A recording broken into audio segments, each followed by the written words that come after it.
Papa, pourquoi tu veux m'envoyer rejoindre Mère sur Terre? Pour l'y aider à protéger la vie, petit Corona. Regarde comme elle est belle. Papa, pourquoi me mettre dans le pangolin? Cet animal, Corona, est en voie d'extinction.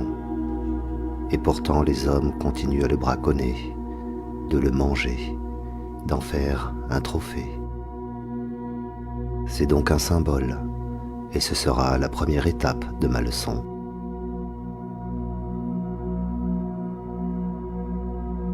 D'accord, papa, mais pourquoi tu veux me faire naître en Chine?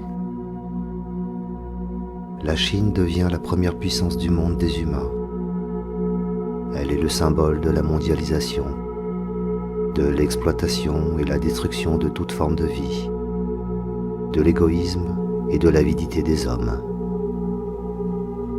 Et très vite, tu te répandras partout où l'homme a suivi le même chemin. Et quelle forme vas-tu me donner, papa? La forme d'une simple vie de plus, invisible pour eux, un virus qui va principalement infecter leur souffle de vie. Mais pourquoi? Tu vois, presque partout ils ont pollué la terre, pour s'en nourrir et dérober ses trésors. Ils ont pollué les océans et les rivières, brûlé les forêts et détruit la vie qui leur a donné naissance.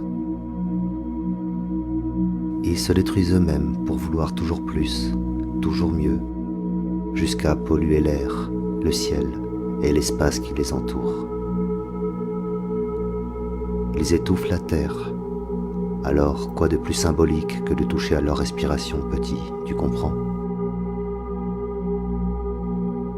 Oui, mais ça veut dire que je vais être dangereux, papa. Tu ne le seras pas plus que bien d'autres formes de vie existantes, Corona. Et tu le seras bien moins que les humains eux-mêmes, qui se font la guerre depuis des millénaires, au nom d'une nation, d'une couleur de peau, d'un système, d'une pensée ou d'une croyance. Bien moins que ces pesticides, ces médicaments ou déchets qui les ingurgitent puis jettent n'importe où. Alors que tant d'humains meurent chaque jour de soif, de faim, de maladies qu'ils savent pourtant guérir. La seule vraie différence, c'est que toi, même invisible, ils te verront partout et en même temps. D'accord, papa, mais tu crois que ça va marcher ton truc là, alors? Je comprends pas comment. Puisque les hommes ont perdu la raison du cœur, tu vas les toucher dans leur corps. Certains par la maladie, les autres par ces émotions qu'ils ne savent pas goûter en silence et écouter avec calme. Tu vas aussi les toucher dans leur esprit, ce temple inventé du petit moi, où réside tout leur vieux savoir et conditionnement du passé, rempli de cupidité, d'égoïsme et d'avidité.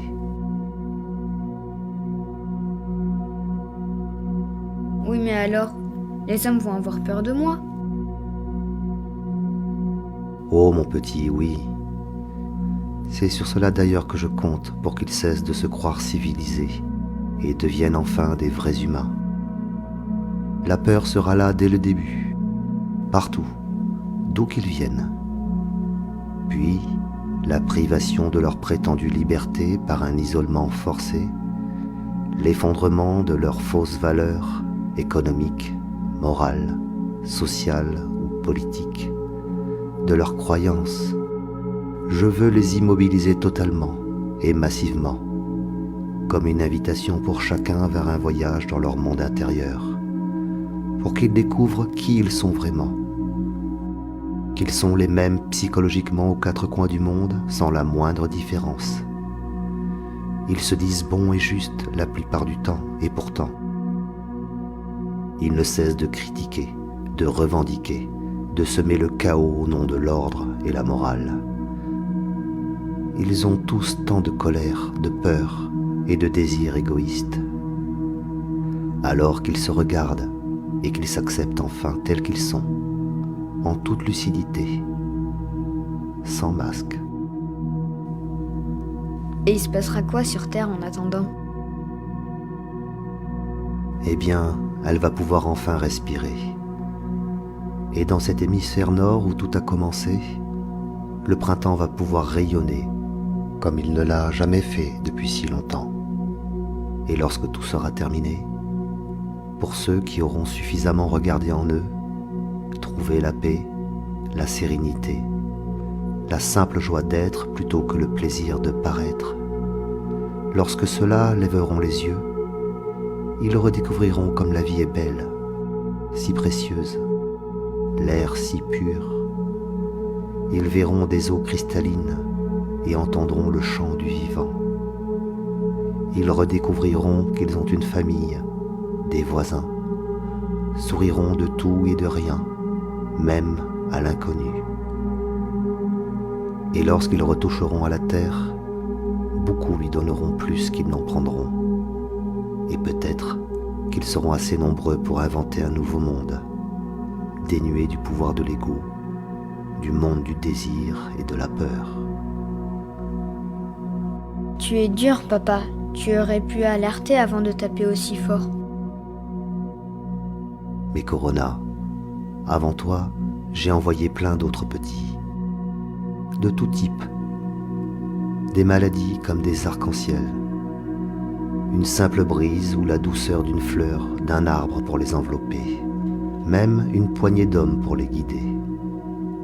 Certains ont compris, mais ils étaient trop peu, et leur monde s'y cloisonnait déjà.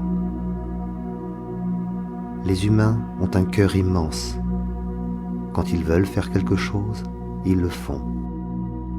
Ils ont créé de formidables technologies, mais s'en sont servis pour dominer plutôt que pour donner. À l'image de ces hommes qui sont allés sur la Lune et y ont planté un stupide drapeau. Tu es sûr que les hommes vont comprendre cette fois alors? Je ne sais pas, Corona.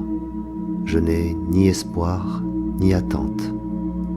Les hommes ont toujours eu leur destinée dans leur cœur plutôt que dans leurs mains.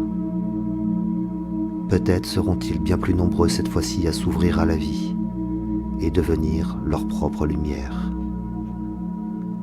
Nous verrons bien. Mais je ferai tout ce qu'il faut pour préserver la Terre. Merci, papa, de m'avoir dit tout ça. Alors, tu es prêt maintenant? Oui, papa. Alors, j'y vais.